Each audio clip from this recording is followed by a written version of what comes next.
A sure way to create a $10 billion plus business, I believe you need 3 ingredients. You need to have an idea that is so obvious it should already exist. The second is that the idea doesn't exist because the problem that it's trying to solve is just so hard, it's nearly impossible to solve, and that's why that idea doesn't exist. And then the third ingredient you need is to have a founder who is one of the few people in the world who might actually be able to pull it off and solve that problem. Whether that's because of their experience or their sheer brain power, usually it's both. But if you have all those 3 ingredients, I believe that is almost a sure bet to build a $10 billion business. And today I'm sitting with Scott Cohen at Big Sound in Brisbane, and he's the founder of The Orchard, which is now owned by Sony Music. And he has recently started a new startup called Jukebox, which I believe has all the ingredients to become a $10 billion plus company. Welcome, Scott. Did you mean US dollars or Aussie dollars? There is a difference. Would you take either? No. Okay. No, You're not happy with $7 billion? No, you know, it's funny because when I started this, I was thinking, if this company becomes a unicorn, $1 billion company, I failed. And what I think it's got to be at least 10 billion. And what did you sell the Orchard at to Sony? It's a long story. Yeah. And it was in tranches, but I'm trying to think what when they bought the final half was for something, I want to say 200 million US. 200 million US. Okay. Well, Believe me, it didn't all go in my pocket. Was that the valuation or the... No, the cash. The cash. So what was the valuation at the end of the day? I don't even remember. It seems like another life. It would have been multiple billion. As a valuation? No, I think that was the valuation of half. So it was valued at that time, wildly undervalued at essentially 400 million. Right. And if they were to spin it off now, it would be a unicorn on its own. It does $1 billion in revenue today. Jesus Christ. Yes. So it'd be some multiple of that. And that explains your aspirations that anything under $1 billion is a failure because you've kind of done a unicorn already. You got out just before it hit there, but you've kind of done it. Yeah, not a unicorn. Another mythical animal, maybe that's one below a unicorn. I'm not sure what the mythical animals are. And so can we start with The Orchard? So when did you found that company? Who were the founders? So it was me and my business partner, Richard Gotterer. And I say business partner, but also my dear friend, Richard Gotterer. This was 1997. We were in New York. We were on the Lower East Side. I get a call from, I don't know.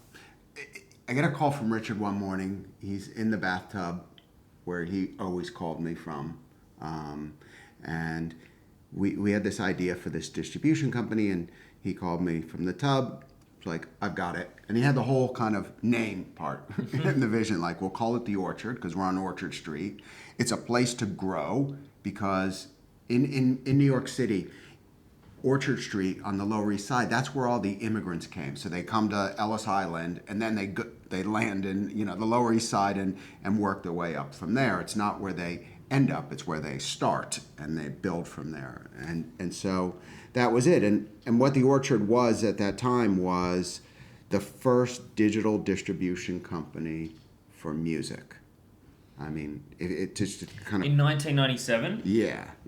Like if you ground that in the context. So we thought we would be supplying the places where people would be consuming music digitally as a digital distributor because people supplied stores with CDs, distributors. We thought there would be digital stores. Which was, who were you distributing to at that point? iTunes? iTunes wasn't until March of 2003. So this is 97. You started a company before the digital stores existed to distribute to those digital stores? Correct. Even Napster, which was an illegal service, but it helps people kind of pinpoint a year. That was June of 1999. How did you get funding for that? We didn't. Who in their right mind would fund that? I mean, it was truly the earliest days of the web. And so what was the company for the years before iTunes existed? What were you building when you didn't know who you were going to deliver music to? Well, I'll even go back a half step. So Richard and I had this record label together. Richard Richard just wasn't a business partner. He was quite a famous guy in the music business, even if you don't know his name. So he started as a songwriter and wrote songs in America. I don't know if you know songs like this in Australia. My Boyfriend's Back. I Want Candy. I Want Candy. Oh, I know that song. Dun, Yeah. dun, dun, dun. Right. He was a big producer. He produced Blondie. Do you know Mental as Anything? Yeah. Live It Up? Yeah. But he also founded or co-founded Sire Records with Seymour Stein. So that was everything from, the Ramones and the Pretenders and the Talking Heads and Madonna. That's Sire Records. So he and I decided we were going to start a record label together. So I was super excited. And I put all my money into it. Which was how much? Not much. No. I was 30 years old. I didn't have that much money. This was 1995. It was, tens of thousands at most. Yeah. But all my time, and I wasn't making any money, so it was everything. And I lost it all immediately because dear Richard, left out a key part of his music career that although he did all these things, including founding Sire Records, he never actually ran the company. He never ran the day-to-day business. And he thought by opening a record label with me, I would know how to run it. But I didn't know what I was doing, and he didn't know what he was doing. So we lost all our money. But the point of the story is, this was 1995, truly the infancy of the World Wide Web. And what it did was, out of desperation, we started running marketing campaigns online. We got a bunch of interns from New York University that wanted to be in the music business. I gave them the backstory on Richard, and they said, sure. So we didn't have to pay them any money. We had 10 computers, 6 phone lines, because the way you got on the internet in 1995 was you connected to a dial-up modem, and you got charged from the phone company for every minute you were on the telephone, and you got charged from AOL for every minute you were on the web, and you were getting double charged. So we had 10 computers, 6 phone lines, and a bunch of unpaid interns. And what they would do is they would go onto message boards where people were talking about music, because that's all you could do was talk about music. You couldn't listen to music, you couldn't see photos, let alone video. It was a text-based web. And so they would go into these message boards, they'd see people talking about music and a genre of the artists that were on our record label, and you could click their username and send them an email. Okay. One at a time. So they'd log on, find a name, write an email. It'd be something like, hey, I see you like this band. You should check out this band that's on our label. And in 1995, we got 100% response rate. Fuck, that's amazing. Every person we sent an email to responded usually with, thank you. Thank you for sending me an unsolicited email. Because it was often the first time they ever received an email.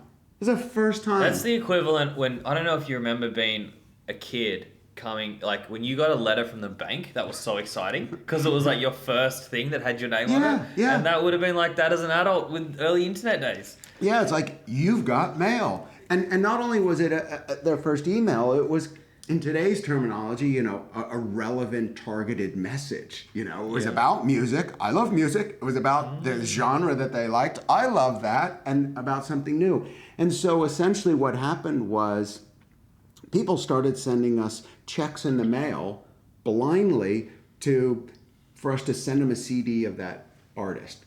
They were just so excited about the web and this new format and communication and discovering new things. And the reason we had to send the check in the mail is because, we didn't even have physical distribution, so it wasn't in record shops. So we'd send them off. And that kind of got the wheels turning in our head like, okay, this is going to be big, the web. That it is the way it is today, but surely it's going to get faster. It's going to be able to deliver more, not just text. It will deliver, the promise of music and photos and video. It'll become portable, and you'll carry the web around in your pocket, which seems so obvious now. People will be creating content digitally, and they will be consuming it digitally. And it wasn't an epiphany, but it was an evolving position we had, which led to the launch of The Orchard in 1997. And we thought it was so obvious, but we couldn't get funding. We are living now in 2023, and it's still not obvious to me. Like, I still think the idea of someone listening to music, streaming it digitally in their pocket, walking around, whatever, they don't own the music, it just comes, they get everything in touch of a button instantly. That is still a ridiculous concept to me. I'm so impressed about having that vision in 1997. But I'm also more curious about what you did day one of The Orchard. Again, you're building something to deliver music to things that didn't exist yet. What were you doing? Yeah, so what we had to do, and this is again Richard's great insight, was if we're going to sell people a dream of the future, you got to deliver something of value in today's world. And what that was in 1997, there were the first online stores. So don't think digital, think online, where... Like e-commerce. Yeah, you could buy a CD over the web because physical stores had limited stock, and they sure as hell weren't stocking independent artists or DIY artists, indie labels. They had the big hits, and that was about it. So what we could do was we could promise all of these artists and all of these independent labels access to the online stores that sold CDs. And we would give them that access if they granted us the digital rights to the music contained on those CDs. We would then supply a few of the digital stores that did exist. There was MP3.com, which was pre-Napster. I remember that. The origin of it. Actually, it then had a legitimate store, a download store. Did it make much money? No. Yeah, I didn't know money. anyone that actually used it, but everyone knew about it. Yeah, there was, that was the day of 99-cent downloads. Yeah. So we're running this business and building with this painfully obvious idea of where it's going to go. But as we said earlier, iTunes didn't launch until March of 2003. And when you heard about it, did you just go, fuck, now we're on? Well, yeah. I mean, there was a 6-year struggle in the middle. I would go even the 2 years prior where I lost all my money at this failed record label. So you could say 8 years of struggle for me. Prior to the launch of iTunes, just fighting it out, waiting for this future to arrive. Because we were in the same place. It wasn't like we were moving towards the future. We were standing still, waiting for it to come to us. We're here, we're ready. Even when iTunes did launch, we were sitting on the largest catalog of digital rights in the world. Because even the major labels didn't have the right to exploit most of their content digitally. It wasn't in those contracts, but we always had that. So when iTunes launched, I think we were something like a third of the iTunes music store was Orchard content. But those years leading up to that also meant that when I thought I was poor and used up all my money, I really didn't understand the levels of poverty that exist. At my worst, darkest moments, I was $3 million in debt. Remember, we raised no money. This isn't like we raised $3 million. I owed $3 million. I owed to every artist, to our landlord, to friends and family. I was just saddled with debt that I couldn't get out from under. I owed the electric company to keep the lights on. I owed the staff money. I was homeless. I had lost all my possessions, my home, my car. I was living in the office. I owed the IRS money, so the tax authority, which is funny because I use the words, I owed them money. They use, tax evasion, tax fraud with the threat of 20 years in a federal prison. It was very dark. But when iTunes launched, it was holy shit. A month after the launch, we received, it's a little more than a month plus 15 days, we received our first check. because that's how they paid, by check. And I almost fell out of my seat. The first check we received was as much money as we had made the whole previous year. How much was it? I forgot. It was like 50 grand, 100 grand. And it was double the next month.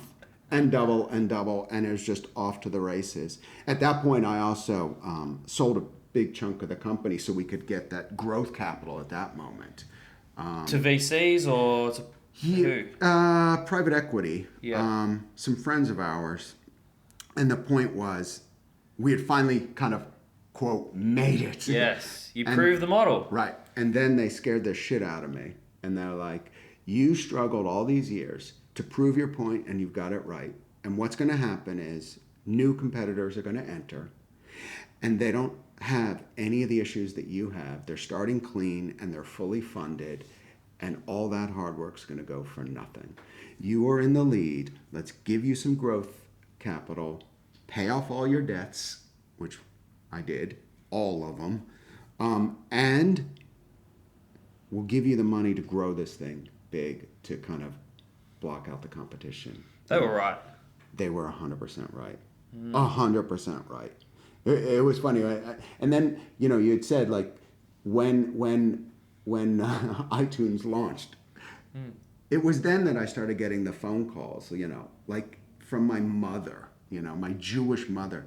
Have you heard about this thing from the Apple? You can buy the songs on the computer. You do something on the computer with music, don't you? I'm like, yeah, Mom. Yep, that's it. I got it. Yeah, I've heard of this.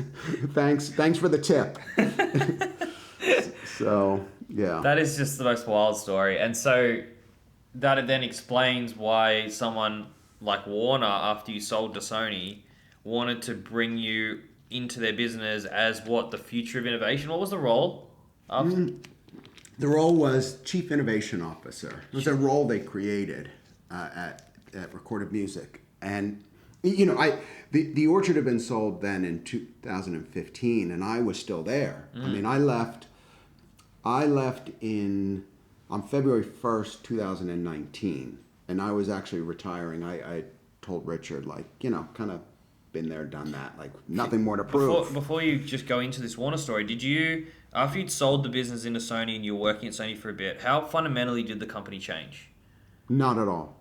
So you had not at all is a strong statement. Yeah. Not much. Not materially. Not materially. They just let you keep doing your thing. Yeah, that was the beauty of it, because this was amazing for Sony. Like, holy shit, they landed on a bit of a cash cow, an opportunity to step into the independent world and have access to all of that content. And from a tech standpoint, we were miles ahead of what they were doing. So I think they saw this as something great and don't fuck with it. And who at Sony was leading the M&A process with you?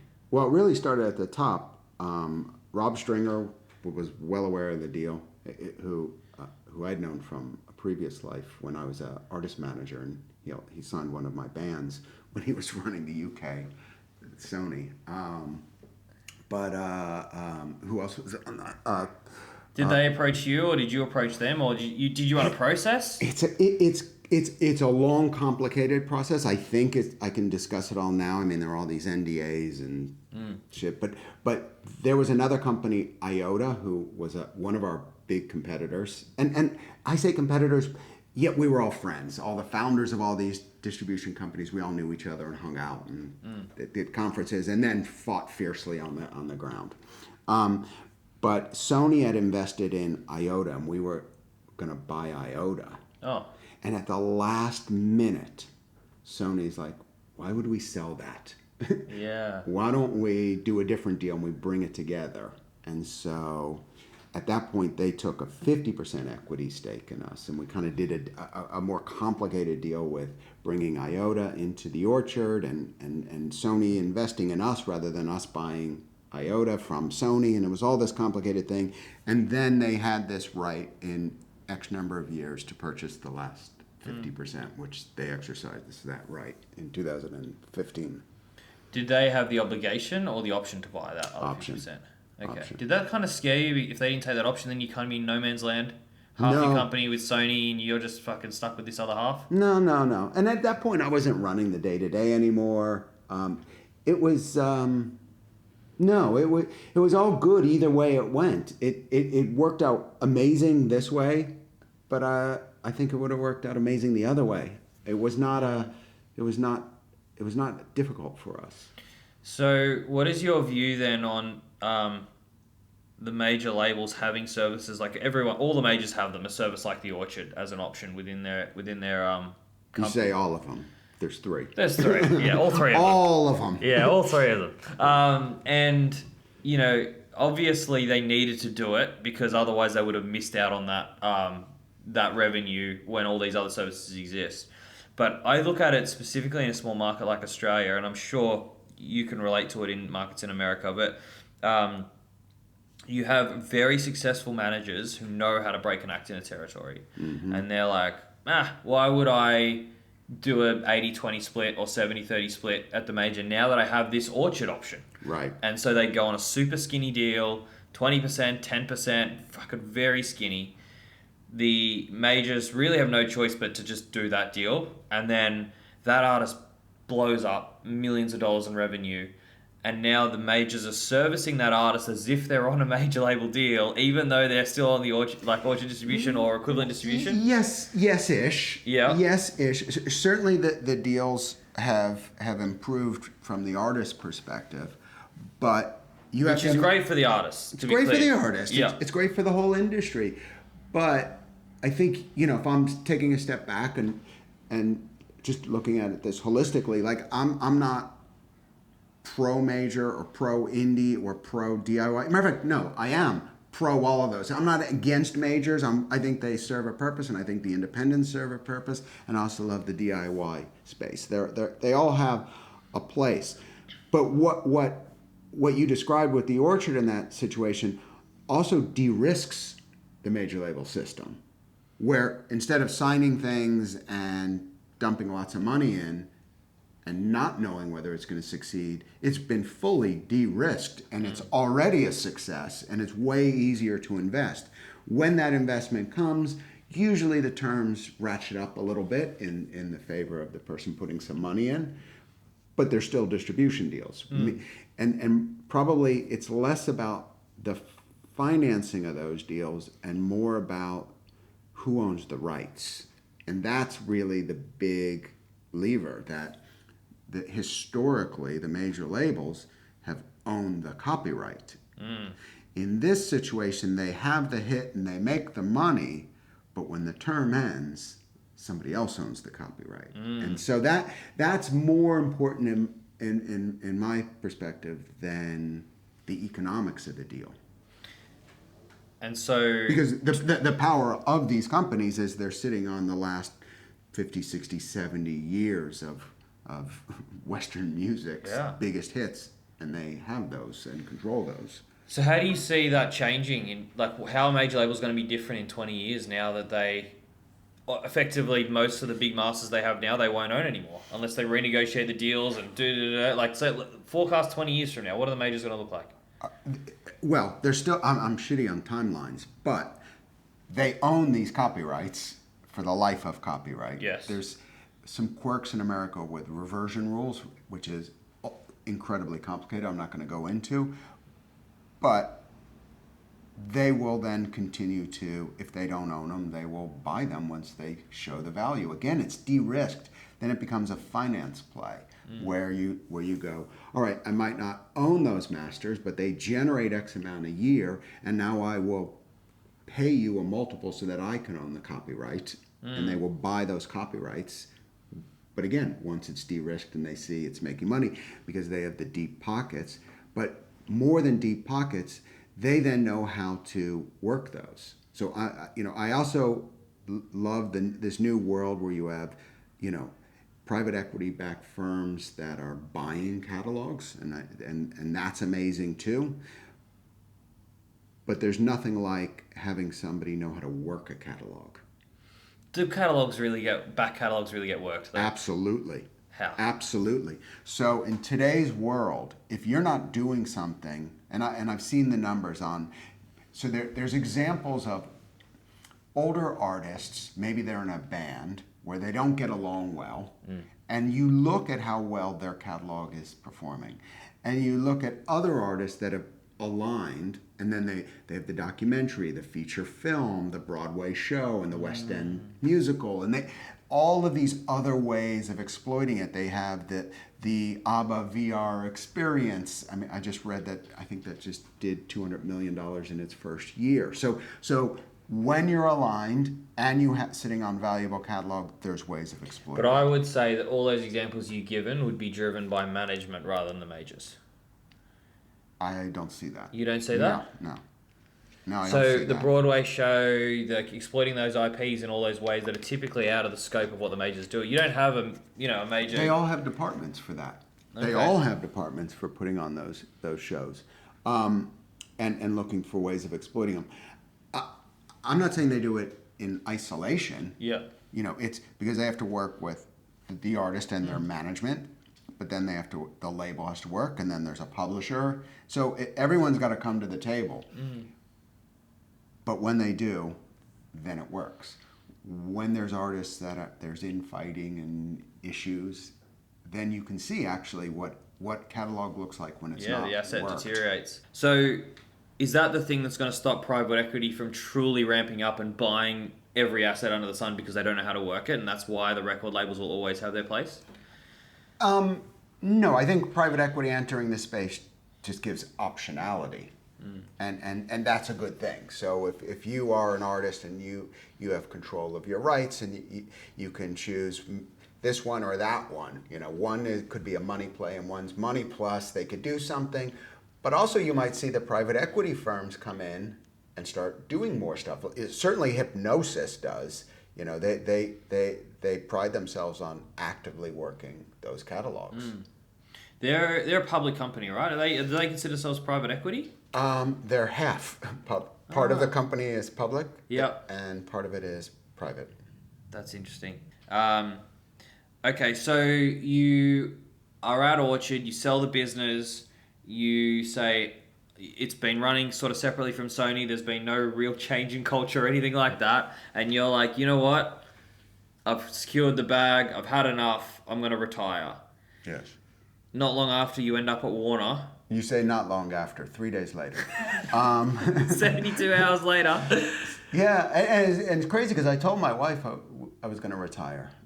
And then, February 1st, in the Orchard offices giving my farewell speech to everyone. And it's on the last January 31st, I was in the New York office.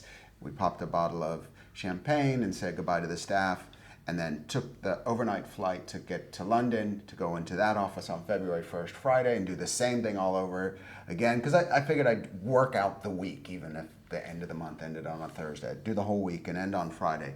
And then Monday morning, I was sitting in Warner as the Chief Innovation Officer. How the hell did they convince you to do that? I knew that the CEO, Max Lusada, who is truly an amazing executive, and he came to me, in the interim from when I said I was leaving the Orchard to when I retired. I think it wasn't even 30 days. It could have been like 20 something days. It was right after the New Year. It was the first week of the New Year, and we were just chatting, and he's like, why don't you come over to our team? We'll create a position for you. We're really good. We can see out on the horizon. What we're having some difficulty with is seeing over the horizon. And you seem to have a good track record of that. Why don't you come in? And I thought this would be amazing because I knew what it was like taking a company from 0 to 100. And I thought that was a huge challenge and, mission accomplished. But now it was a different challenge of how do you take a wildly successful company, generating billions of dollars a year in revenue with some of the biggest artists in the history of recorded music, and help them navigate the next decade. I thought, what a great challenge. And was any of that... So how much of that was the challenge versus what was the financial incentive? I don't understand how they could have... I still get it. I'm like, yeah, that sounds exciting. But what did the deal look like that? How do you get a founder who's... They paid me a lot of money. Yeah. But that wasn't why I did it, honestly. They paid me probably more than they needed to. How long were you there at Warner? 3.5 years. And I have to say, though, I had these aspirations of taking on the challenge, and I actually think it was my greatest career disappointment. okay. I don't think I was very effective in the end. It's Warner, like I said, it's a great company, great executives. Everyone's, such smart people. Like, you don't end up there by accident. Like, these are like the best of the best working at these companies. But nevertheless, they're very large corporate beasts. And it takes a certain type of person to navigate that. And I had all these ideas, like I knew what I wanted to do. I knew how to do it. I knew what the budget would be. I knew who would do it, and everything laid out. I was like, great, but you can't start. You can't do anything. You have to kind of go through the politics of get approvals from all the other senior people around the company and take meetings and like, yeah, well, let's schedule a meeting, okay? And that takes 4 weeks to schedule a meeting because you need 3 other people in it. And months and months go by, and 9 months, a year, and then it's like, okay, I think we're aligned. Let's get this in next year's budget. Like, oh God, we haven't budgeted for this. Like, and it just took forever to get anything done, and it was incredibly frustrating for me. And I feel in many ways I let them down. I feel I let them down, and I certainly let myself down. So interesting, because they obviously saw their deficit and they were like, let's get probably one of the most appropriate people on the planet to take on this role and get us through this issue we have, or this weakness we have. They hired the right person. They came up with they invented a new role to get you there. And then it didn't seem like the environment was set up for success. It's very funny. That's exactly it. It wasn't set up for the kind of success that I was looking for. Obviously, they're successful. I wanted to do other things. They weren't opposed to them. It's just that it's so fucking hard to work in a corporate environment. It's not Warner. It's a large corporation. It's just part of the nature of the beast. And I realized that is not what I'm best at. So if you don't grow, you die. Yeah. Right? And what's crazy is I signed a 3-year contract to do that gig. And as I came to the end of the 3-year contract, and I told my wife, since I didn't retire, I'll do this for 3 years and 3 years only. And then that 3 years came up, and I was like, I didn't accomplish really anything I wanted to accomplish. I need more time. So we signed another 3-year contract with Warner. And then it was only after that I started that next term that I realized I made a mistake. And I called Max, and Max is really amazing and really understood what I was saying. He's like, do you know what you're going to do next? I'm like, no. But I think I need to. I don't think it's structured for the way I want to work. It's nothing wrong with the company, but it's not structured for this success I think I can bring it. So let's talk about what you're going to do next. JKBX. This is the $10 billion plus ambition. Yeah. Can you explain to our audience exactly what that is? All right. First, I have to start with this. 2 nights ago, I got an email from our chief legal officer, Scott Shipman. Call him Shippy because you can't be 2 Scotts at the company. So Shippy. And he writes me this, not panicked email, but this email with some urgency to it. And he has CC'd outside counsel, our securities counsel, and everyone else. Because I come from the music industry, Wild West. You can look at the tech industry, Wild West.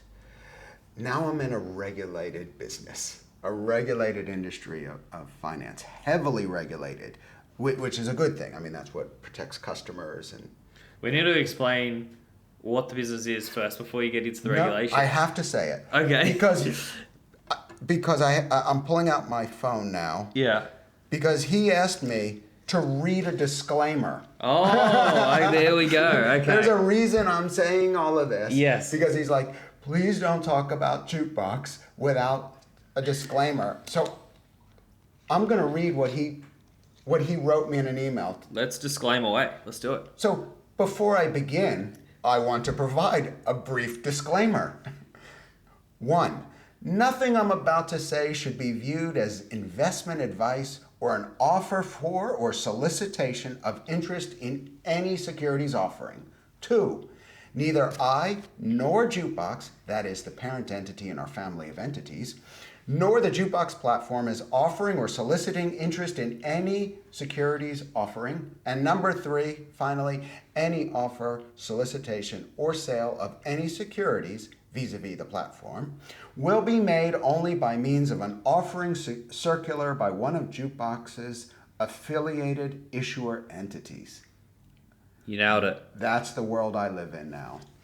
So we're officially disclaimed. We are disclaimed. Okay.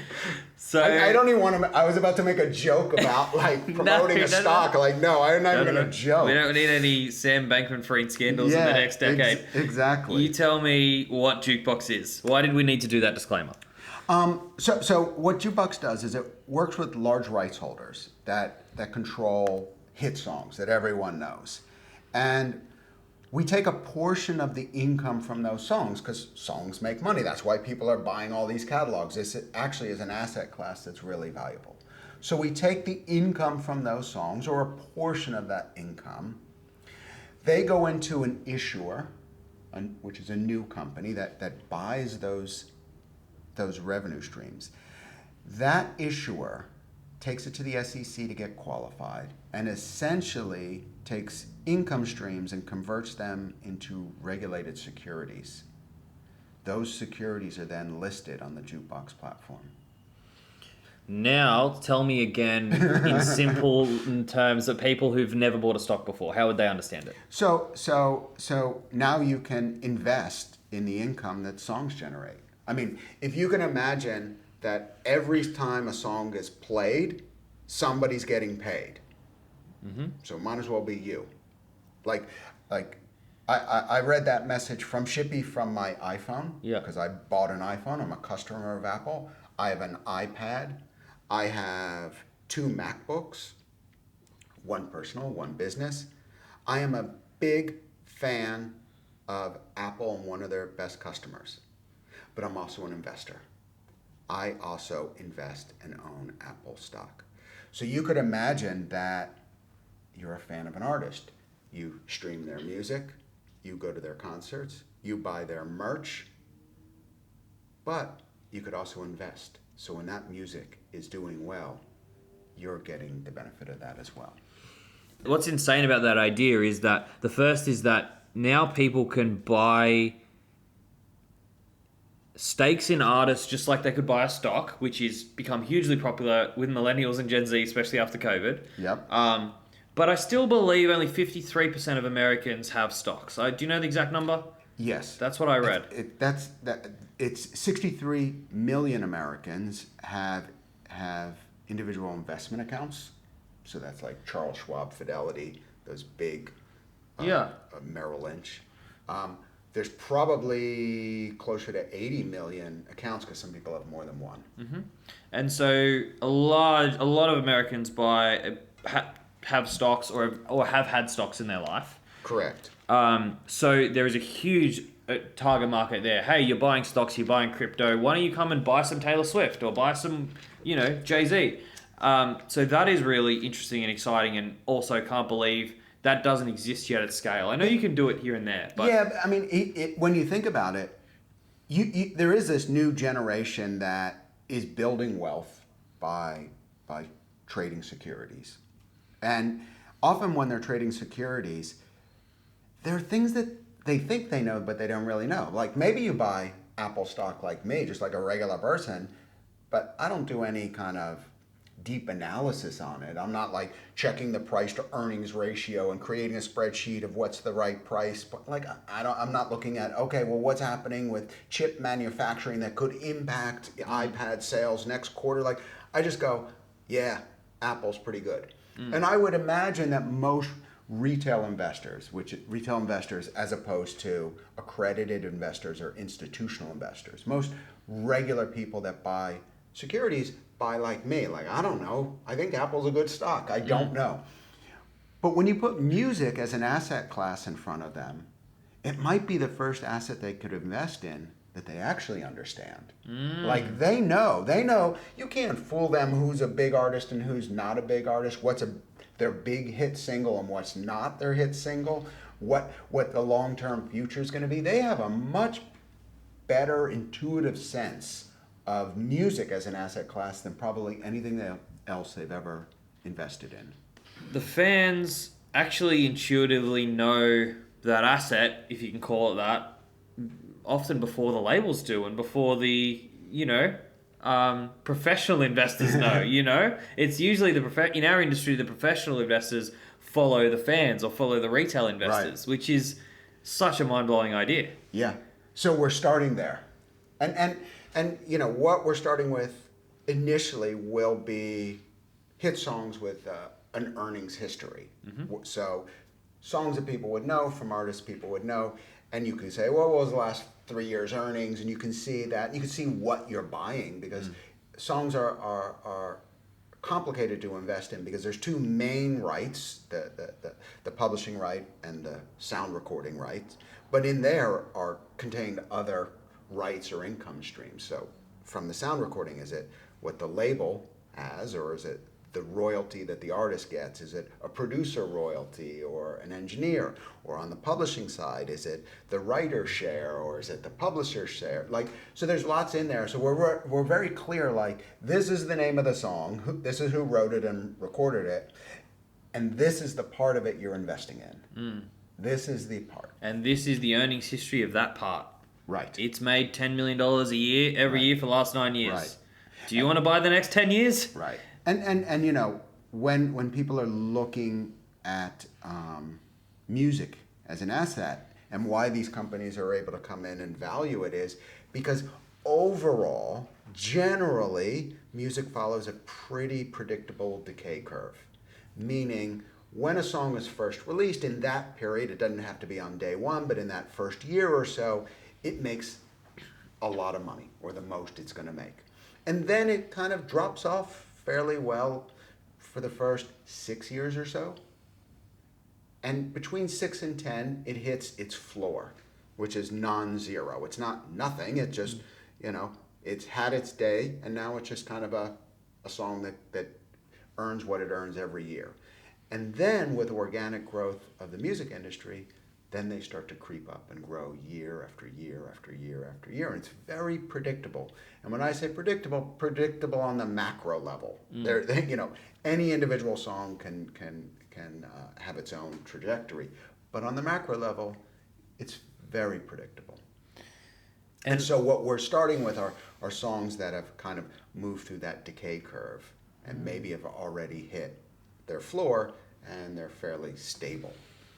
So if you're successful and you've got everyone who's investing in stocks also buying assets in music, and then you've got a whole new demographic who've never bought any asset before now buying the latest Taylor Swift song or the Weeknd song or whatever, have you thought about how that is going to change fan culture?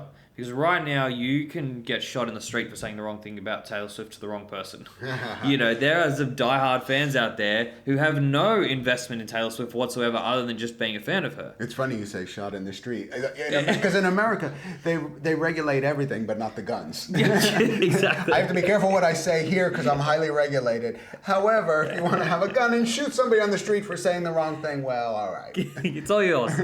So what is that going to do when the most diehard fans now are actually financially incentivized in those artist success when previously they weren't? That is really... So it's interesting. When I was in New York in June, and because I live in London now. I'm from New York, but I live in London. And I was in New York in June, and I was talking... to this guy from the NFL. I forgot his name and his title, but he's pretty high up. The NFL is in American football.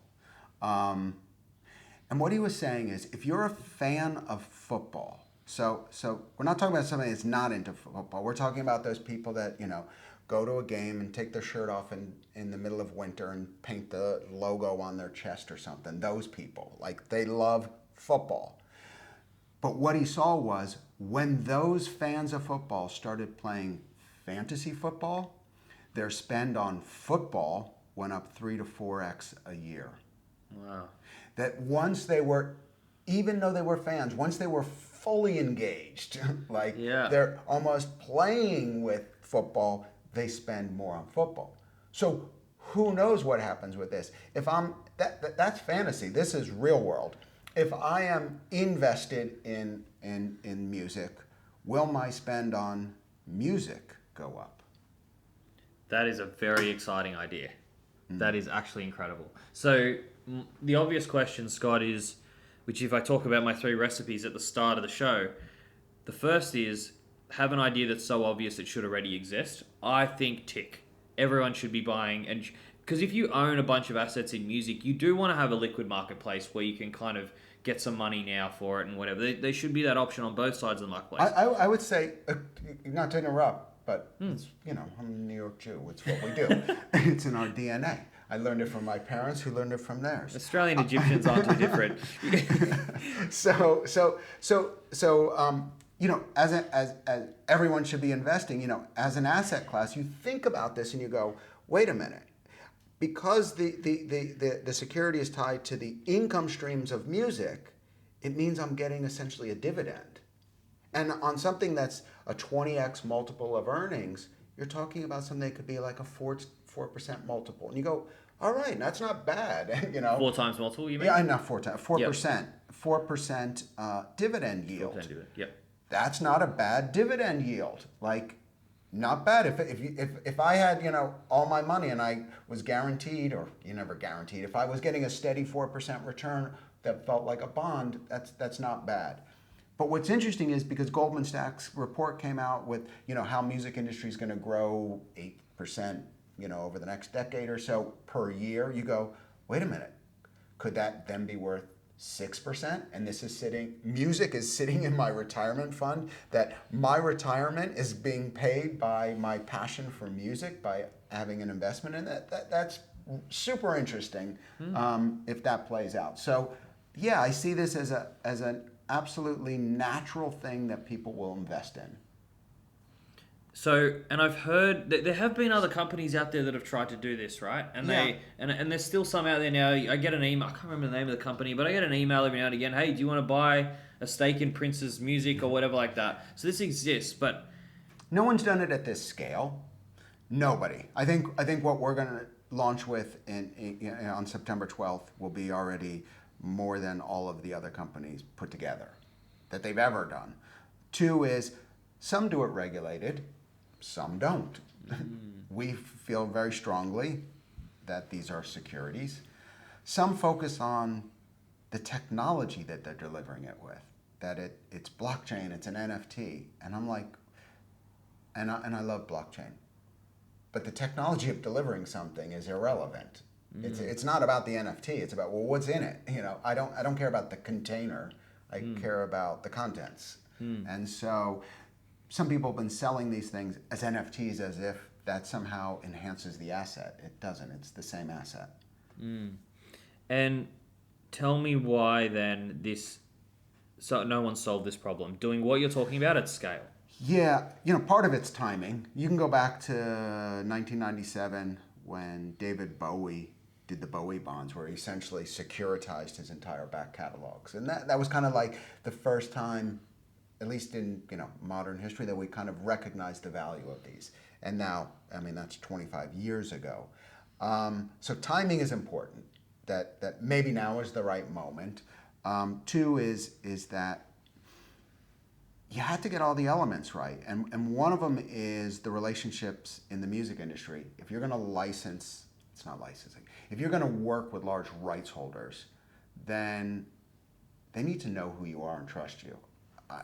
You might be a really smart person that has a startup and builds some technology to do it, but you can't just walk in the room and do those deals, because these are incredibly valuable assets, and they're not going to part with them if they don't believe you're going to be able to do this. And so it's much like the music industry.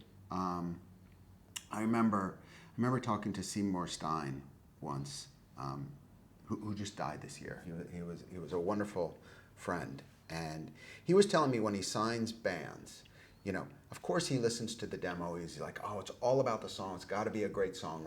If they don't have great songs, I can't sign the artist.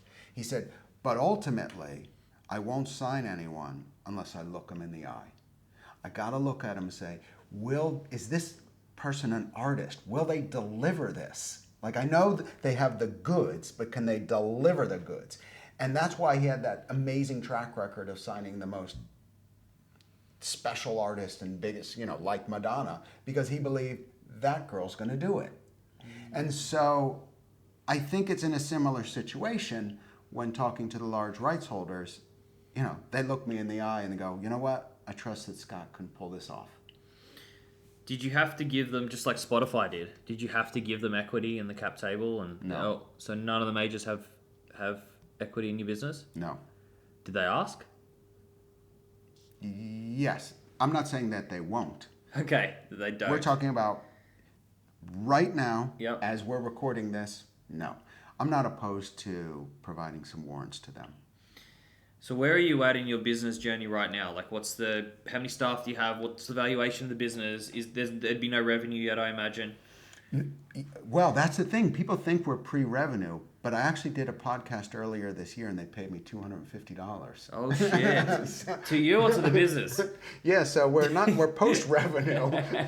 We're just taking a huge loss. No, so we're pre-revenue.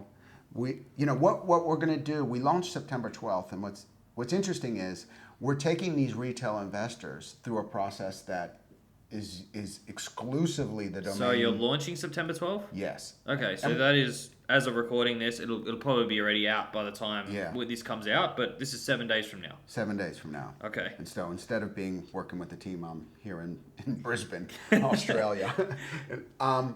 So what we're going to do is take retail investors through a process that they've never been able to participate in, which is the process reserved for institutional investors and sometimes accredited investors. And that is essentially the IPO process. Because every asset, every song that's listed on the platform is essentially an IPO. Mm-hmm. And so Sorry, what is an IPO? Initial public offering. And that's when a company that is private goes public and everyone can buy stocks in it for the first time. Correct. But that actually happens in 3 phases. And most people don't know the first 2 phases. So the first phase is what's called testing the waters. It's a defined term in the securities business. And testing the waters is when the company kind of goes on its roadshow and does something called building the book. So they go around to all the bankers and they're like, okay, Morgan Stanley, we're going public. Can I count you in for, $100 million in our IPO? And they go around and they spend a period of time, it could be weeks or months, going around building their book so that they know that they have enough demand. And then on the day of the public offering, the IPO date, they go to all those people that committed, like you said you were going to do 100 million, wire the money today, and everyone puts their money in or doesn't, and the IPO fails. And then retail investors typically only come in on the 3rd phase, which is the secondary market. So a company goes public, and when you log in to try and buy, now it's on the secondary market. The primary is done. And so what we're doing on September 12th is this reservation period, the building the book phase, where we're finally allowing retail investors to participate in this. Like, all right, we're putting these shares up, look at the assets, reserve some. It's non-binding, the same way it was non-binding with the banks on a typical IPO. And then on the day of the public offering, we're going to let you know, now you can buy. And in that interim period, we'll do what's called KYC and AML, know your customer and anti-money laundering. Mm-hmm. So like if you open a bank account or a brokerage account, you have to go through that, security check where we verify they are who they say they are, that they're an adult, that they're above 18, and we go through all those verification processes. And that's also the time they can connect their bank account. So they reserve the shares, then we take them through that process. So on the day of the public offering, those that reserve shares will go down a list. We can't guarantee they will get them. There'll be an allocation because if there's more reservations than there are shares, then we will allocate. And then at that point, it goes on the secondary market and trading begins. And how many songs will there be to choose from in 7 days? I think, I don't know the exact count. I think it's between 80 and 100 songs. Cool. And what is your, 5 years from now, how big will this marketplace be? Massive. So, God, this is where I get into the regulatory stuff that I don't know how much I'm allowed to talk about the future, but I could imagine a world where every month we're dropping another $50 to $100 million worth of assets onto the platform. So you're talking about $1 billion a year in assets able to trade. And you can then imagine how that could grow over the next 2, 3, 4, 5 years, that this becomes a normal thing, the way people invest in other things. It starts now as, what might be considered an alternative asset, but I think it'll just be an asset in the future. Like, yeah, people own real estate. Like, again, this we take that for granted, but it's kind of a new thing that individuals own real estate. There were things when, certainly there were indigenous cultures that owned the land, but then after that it was like kings and queens owned the land, landowners, and like it wasn't really maybe until the 20th century that it became a real thing that average people were landowners. Yeah. Well, on September 14, 12? 12. It's not Just- 7 just days from pick now. every It's 5 days. possible day. It's 5 days from now. I got my maths wrong. Just turning up my stress level, I say. What are there going to be some high profile artists on that day? Yeah, I mean, anyone can go on to Jukebox now. So it's JKBX.com. And when you go there, we'll list the assets. This is where it gets into that world where if I call out specific assets, am I promoting an asset? So trust me, there's a list. These are names you will know. If you don't know this list of names, then I don't know what rock you've been living under.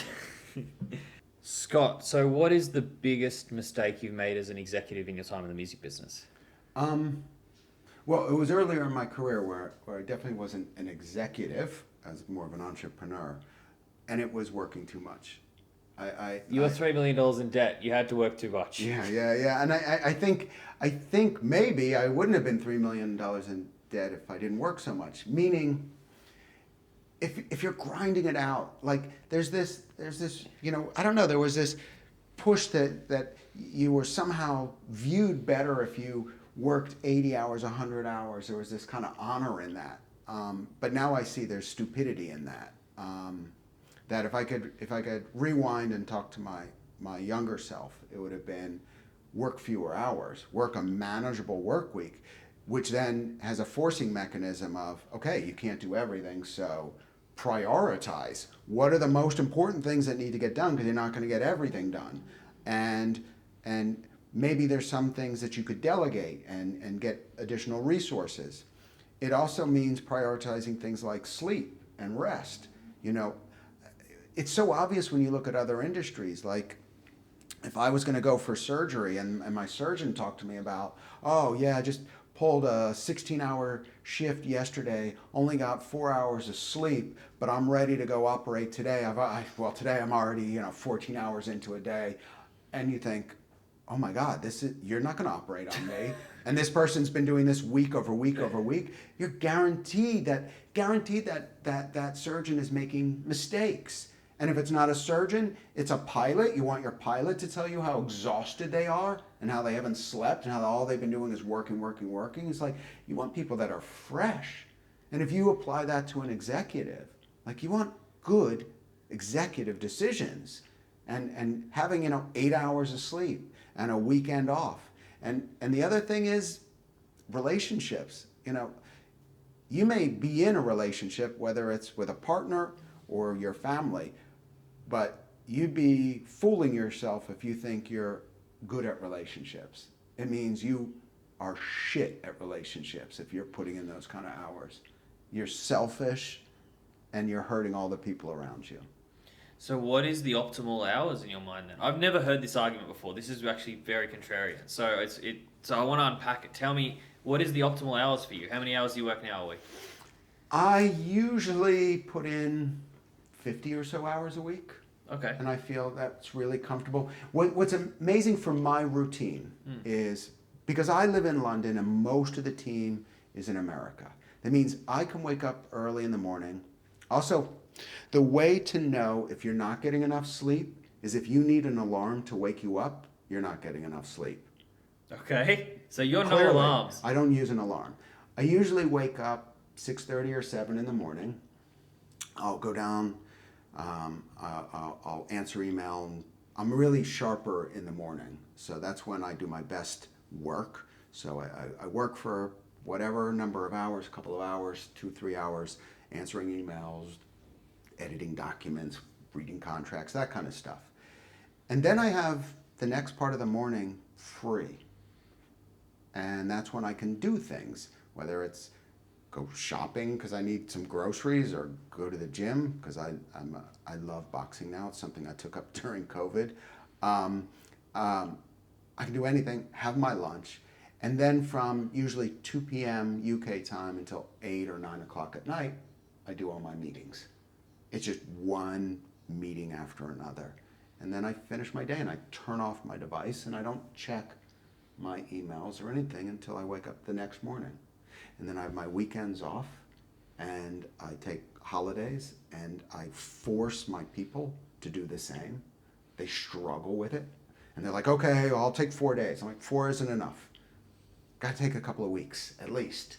Because week 1, your head's still in the business. This is the most un-American attitude I've ever heard. This is very... All right, well, I make sure that they have guns. Does that make it better? Yeah, I just don't hear this from especially early stage founders. You're building a brand new company now. I know, so it's more critical than ever that we stay fresh and focused and manage the stress of this. And you're not going to do those well if you're overworked and tired and haven't had, your me time, so to speak. So I really push that on people, and I start with encouraging them to take holidays and days off and breaks, and then it moves into the territory of bullying them. So like don't you answer an email. If this person emails you, don't respond. They're on holiday, and because what ends up happening is, and if I think back, most of my ideas, most of my thoughts, the clarity never came while I was working. It came while I was doing something else.